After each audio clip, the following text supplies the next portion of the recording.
Bumbog ang dalawang sospek sa serye ng pang-hold up sa mga convenience store. Natunto ng mga sospek matapos i-post at mag-viral ang kuha sa kanila sa CCTV. Nakatutok si Bernadette Reyes.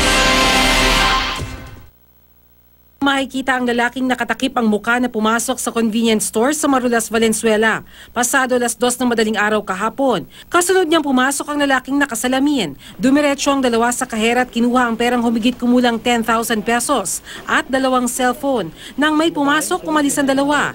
Ito ang ikatlo at huling pag-atake pala ng 2 sospek sa serye ng pang-hold up sa mga convenience stores sa ilang lungsod. Nahuli ang magpinsang sospek na sina Ariel de la Torre at Nomelito Inos matapos mag-viral sa Facebook ang CCTV video nila. Good to know na merong citizen na nagturo kung nasaan ang mga ito. Ayon sa mga sospek, kahapon hinold up din nila ang convenience store sa Tondo, Maynila, bandang 12:00 ng hating gabi.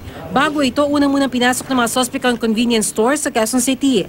Ayon sa pulisya, naging target ang mga convenience store dahil sa kawalan ng sapat na seguridad. Mas maganda meron silang gwardiya or yung boto na from from store nila papunta dito sa amin para while nangyayari yung incident, makapag-responde agad yung tropa natin.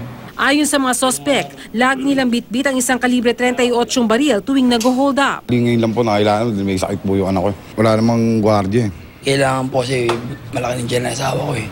Sinusubukan pa namin kunin ang panig ng pamunuan ng mga nabiktimang tindahan.